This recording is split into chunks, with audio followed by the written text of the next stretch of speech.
de l'aménagement du territoire. Monsieur Balla Moufa waaw sëñ Bamba le ministre de Serigne Bamba ni ko Moustapha sama jarbaat waxe léegi waaw te léegi monsieur le maire wax na ko léegi aussi donc ci taxawaay bi mu am donc kon ngeen déglu monsieur le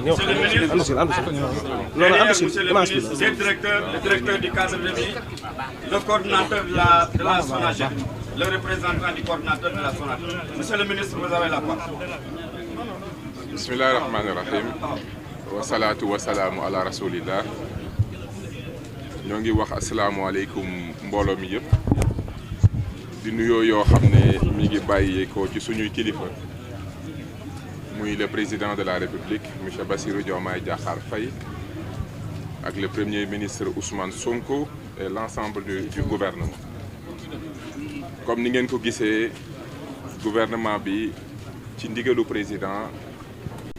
daf ñu sant ñu taxaw màggal gi nga xam ne bokk na léegi ci institution yi nga xam ne day marqué sunu askan marqué at mi marqué képp ku jullit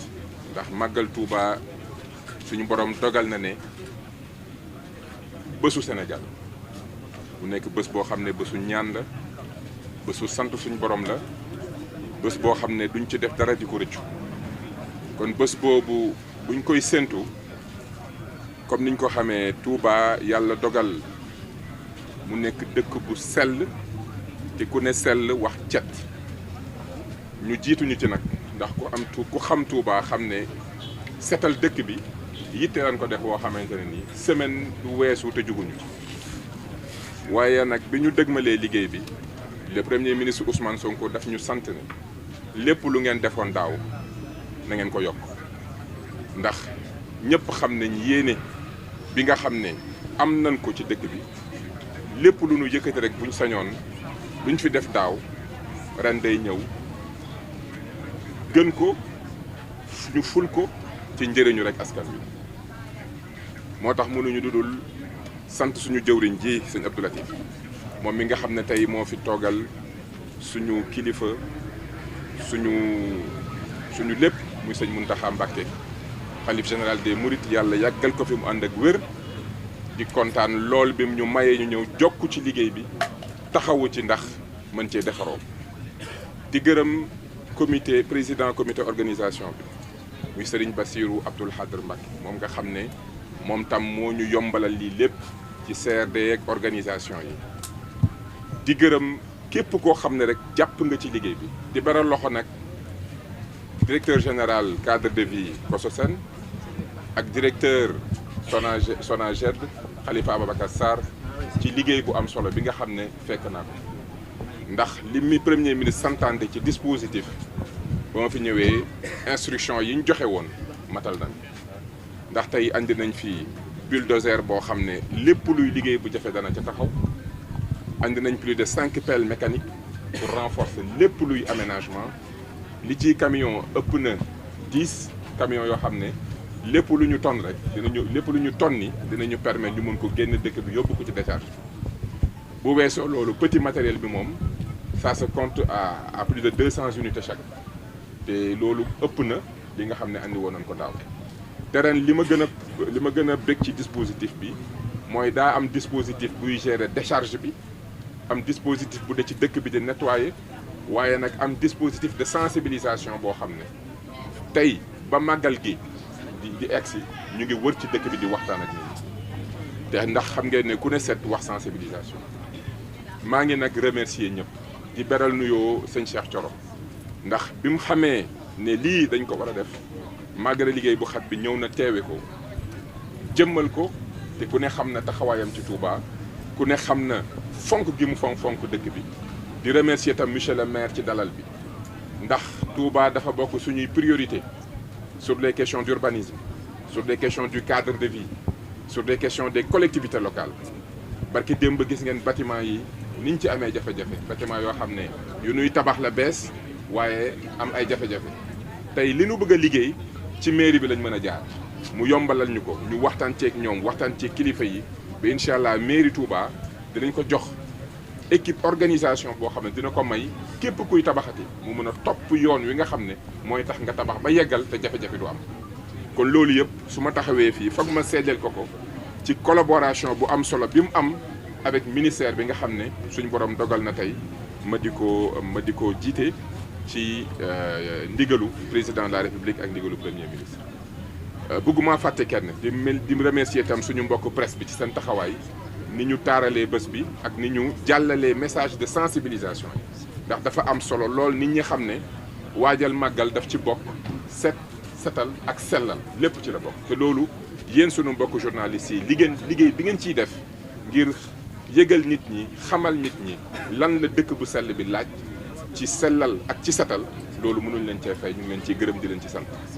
di sant suñu borom moom mi ñu may ñu fekke lii di ko ñaan ñu fekk ko ay déwén yu bare taxawaayu gouvernement bi doon taxawaay woo xam ne du am tànki ginnaaw ndax Touba mbiram amul tànki ginnaaw. di ziar ñëpp di sant ñëpp j'espère que fàttewuma kenn di remercier vraiment adjoint gouverneur préfet sous-préfet comme la police l'administration ci dispositif bi nga xam ne xool nañ ko teg nañ ko en place pour que màggal gi passé wu dans les meilleures conditions possibles. donc j'espère que fàttewuma kenn encore une fois dañuy sant suñ borom moom mi ñu may ñu fekke tal boole ñu ci liggéeyu sëñ Touba bi mu nekk liggéey woo xam ne dañ koy def ànd ceeg xol bu sedd dañ cee def ànd ceeg cant. dama koy wax saa su ne saa bu ñu ma yónnee samay kilifa yónnee Touba waxatu bu dajee gersu la ndax dama fiy ñëw ànd feeg mbégte ànd feeg cant bu baax jërë ngeen jëf yàlla taxaw leen ngeen dellu si jàmm alors je voudrais avant toute chose remercier et prier pour le khalife général des Mourides Serigne Mountakha Mbacké, que Dieu lui prête longue vie, santé et qu'il continue d'être le père de cette communauté et qu'il nous accompagne dans nos œuvres. Le Grand Magal de Touba est un moment important pour la nation sénégalaise. Cet événement dépasse la dimension de la tariqa, c'est devenu un moment important pour toute la nation. Ce faisant, le président de la République nous a donné des orientations claires. Il nous a demandé de renforcer le dispositif et de faire de sorte que les populations puissent être assistées durant ce grand moment de prière, parce qu'aujourd'hui, on nous a confié une mission importante pour ce pays. Mais nous savons que sans prière, sans acceptation des prières, notre travail ne connaîtra pas la réussite que nous espérons. Donc le Grand Magal, c'est aussi un moment de prière et nous espérons que ces prières seront acceptées. C'est dans ce cadre que le Premier ministre nous a donné des instructions et des orientations claires. Et c'est pour ça que je voudrais remercier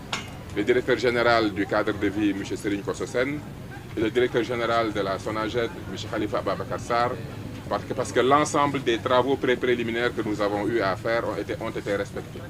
Aujourd'hui, nous venons à Touba avec un bulldozer pour accompagner tous les travaux qui nécessitent un instrument de ce genre. Nous avons aussi 5 pelles mécaniques pour accompagner dans les différents quartiers tous les travaux nécessitant cet instrument, mais aussi une dizaine de camions. Concernant tout le matériel, pour chaque type de matériel, nous sommes à plus de 200 unités chaque, sans parler de 100 personnes qui ont été recrutées de manière exceptionnelle pour accompagner ce Grand Magal de Touba. Ce qui est aussi important, c'est que le dispositif est divisé suivant 3 orientations. Il y a une équipe qui s'occupe de la décharge, parce que nous ne voulons pas que la décharge puisse être dans des conditions inacceptables à la suite du Magal. Nous avons aussi une équipe qui s'occupe de la propreté, qui est dans la ville, et une autre équipe qui s'occupe de la sensibilisation. Parce que comme vous le savez, Touba est une ville sainte. La propreté et la sainteté sont 2 choses qui vont de pair. Donc il est important que les populations puissent être sensibilisées. Donc voilà le dispositif véritablement qui a été mis en place. C'est pour ça que c'est avec beaucoup de plaisir que je remercie le président du comité en charge de l'organisation, M. Serigne Bassirou Abdoul Khadr Mbacké, qui nous a accompagnés. Remercier M. le Khalif, le Djawriñ Abdou Latif Mbacké, qui nous a accompagnés aussi et qui nous a facilité le travail, sans oublier le gouverneur, le préfet, sous-préfet, la police et l'ensemble des membres de l'administration qui ont mobilisé les équipes pour que sur le terrain, qu'il y ait de l'ordre, qu'il y ait de l'organisation, qu'il y ait de la propreté, pour que les Sénégalais puissent vivre ce Magal et vivre les préparations du Magal dans une parfaite sérénité. Je voudrais avant tout rendre grâce à Dieu qui m'a permis aujourd'hui de pouvoir contribuer dans ce travail-là C'est un honneur et un plaisir à chaque fois qu'on nous envoie à Touba venir accompagner cette ville sainte dans les travaux de propreté et de préparation du Magal. En tout cas, je vous remercie tous, vous aussi, vous chers amis de la presse, parce que votre mission et votre rôle est d'une importance capitale. Nous ne pouvons changer ce pays si nous ne changeons pas les mentalités, et nous ne pouvons pas changer les mentalités si la presse ne joue pas son rôle d'éducation, de sensibilisation et d'information. Et ça, c'est fondamental pour que le citoyen puisse être lui-même un acteur de développement. Donc nous vous en remercions et nous rendons grâce à Dieu et espérons que chacun pourra rentrer tranquillement chez lui et qu'on continue les préparatifs du Magal. Je voudrais aussi remercier Michel le maire, il ne faut pas que je l'oublie. Il nous accueille, il nous accompagne. Comme vous le savez, dans le cadre de mon ministère, Touba est une agglomération d'une importance capitale. Donc les questions d'urbanisme, les questions du cadre de vie et la gestion municipale sont des enjeux de taille. Et depuis que nous travaillons avec lui, il fait preuve d'une ouverture et d'un sens des responsabilités véritablement à la hauteur de la mission qu'on lui a confiée. Donc c'est aussi l'occasion pour moi de le remercier pour cette collaboration franche et sérieuse qui nous permet aujourd'hui de pouvoir préparer de grands projets pour Touba, comme nous l'a indiqué son Excellence le Président de la République et le Premier ministre. Je vous remercie. Merci beaucoup. Vous avez remercié tout le monde, mais tout le monde vous remercie également, Monsieur le ministre. Je peux dire même Touba vous remercie. Et loolu sëriñ bi xam naa ne moom ay kàddoom mooy gën a kawe sant bi gërëm dégg nañ li nga àndaale yow ak ay say service muy cadre de vie muy également SONAGED ñu rafetlu bu baax taxawaayu kuréel yooyu ci dëkk bi monsieur le maire bi nga xam ne moom la sëriñ Cheikh ak li muy ciy taxaw aussi ñoom ñëpp kontaan nañ ci ñoom léegi nag na ñëpp teewlu ñu jox sëriñ bi sëriñ Cheikh Abdou Latif ni ma ko waxee woon ci ubbi bi rek may ubbi kàddu yi ci taxawaayam ak liggéey bu am solo bi mënoon na cee tayel wala mu xaw cee deltu ginnaaw waaye saa su ne rek day mel ne sëñ Cheikh Abdou Latif da ciy gën a laxasaay loolu nag ñun ñi nga xam ne ñooy taalibe sëñ Touba yi nekk ci dëkk bi luñ bég lool la lu ñu gën a encouragé la looloo tax luñ ko mën a ñaanal rek doyut jërëjëf sëriñ bi ñu jox la kàddu gi. teewlu kàddu yi sëriñ bi.